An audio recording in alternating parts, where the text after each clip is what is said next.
Life with Louella, written and illustrated by Margaret Hurd.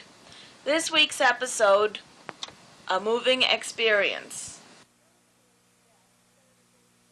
One evening, Millie the Millicent's dad prepared her favorite supper, lasagna, and that meant he had something to celebrate.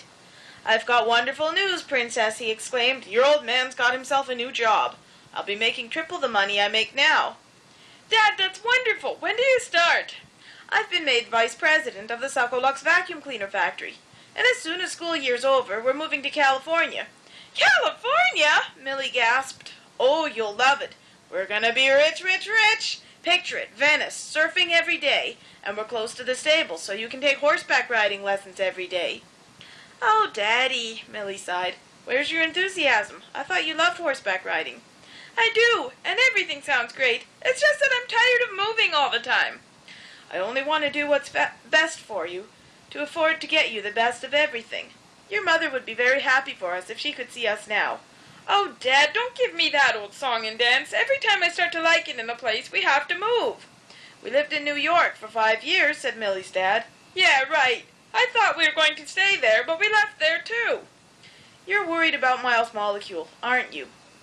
Millie growled under her breath. "Don't worry, there's other fish in the sea. Miles and I have been best friends since grade 6. "So he can visit you." "You don't understand. After we moved here from New York, he moved here so he could be with me," said Millie. "Now we have to be apart again." "Cheer up, Princess," said her dad. "You'll have your own jacuzzi." It was a very emotional time as Millie said goodbye to her friends. Miles, she sobbed. "What if we never see each other again?" "We will," he said. "I just can't afford to visit you as often as I used to. Oh, Millie, I wish your dad would at least let you finish your last year of school here while I finish mine. Then we could jolly well run away to California ourselves if we wanted to." "I can't bear the thought of being apart from you," Millie wept. The two of them clung to each other and cried until they were almost afraid they'd drown in each other's tears. The emotional scene was so contagious, Norton, Vivian, and Louella soon found themselves crying too. Even Bert, "Oh!" Well, Millie's dad was right about one thing. She certainly did like living in Venice, California. "It's like Lindsay homecoming weekend every day," she wrote in a letter to Louella. "There's so many wonderful things going on. Artists selling their crafts, street musicians, and performers. There's even a guy who can juggle anything from bowling balls to live chainsaws. Don't try this at home. And of course, so many people on roller skates. I skate around the neighborhood every day." They certainly did enjoy her daily horseback riding lessons. Every day she rode her favorite horse, a beautiful golden palomino quarter horse named Sundance. Sundance could gallop like the wind and glide smoothly over the jumps. Of course, what's life in California without surfing? When it was macking, as they say, Millie was a shredder. Her board was totally dialed, and she thought it was radical to get tubed on the mackers. In other words, she enjoyed surfing inside the waves as they curled overhead. Cowabunga! However, one thing did not change, and that was the fact that she still missed Miles' molecule as much as ever. Despite her enjoyment of her day's activities, she would lie awake at night with tears on her pillow, thinking about him, wishing they could still be together. It didn't help either that every day she got lots of mail from her friends back home, but none from Miles. She had letters from the Hellmans, from Norton and Vivian, Louella and Margaret. She also had letters from Rapid T. Rabbit, Rupert and Cuppy, as well as her friends, Michelle, Linnea, Shelley, and Stephanie. She even had a letter or two from her favorite science teacher, Mr. Cahugenflugel. But no letters from Miles, and even more strangely, no mention of him in any of her friends' letters.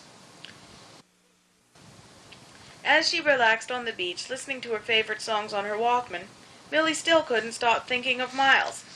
Every song was their song, and she missed the way he used to put suntan lotion on her back with a paint roller. One fine day, Millie was roller skating down the boulevard when a rather gnarly-looking dude bumped into her and knocked her down. "Watch where you're going," she shrieked. You Barney!" "Oh," he said, "I'm sorry. Sing."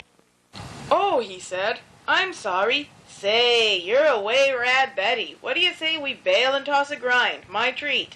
In other words, let's go out for dinner. My name's Moose, by the way.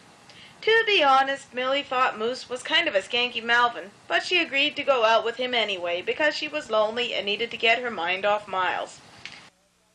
Moose took Milly to a fascinating 50s-style drive-in restaurant where the waitresses got around on roller skates. It would be fun to work in a place like that, she thought. A tourist came up and asked Milly for directions.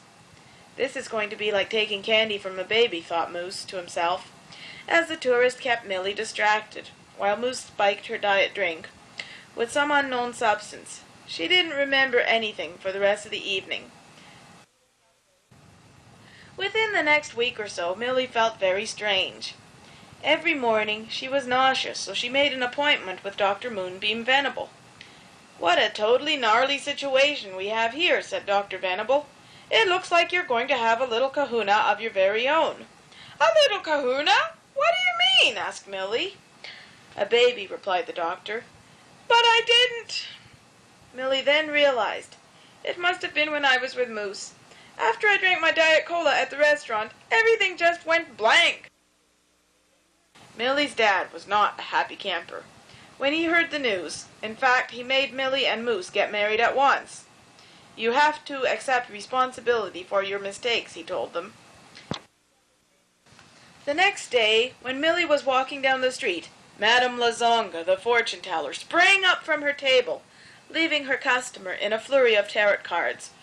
"Boo! Boo!" she shouted. "You harlot! You tramp! You brazen hussy! Your true love lives, yet you treat him like garbage.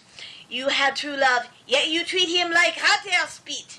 Did you hear me? Ratterspit. Und that's what you are. Ratterspit. Ratterspit. Boo!" To be continued.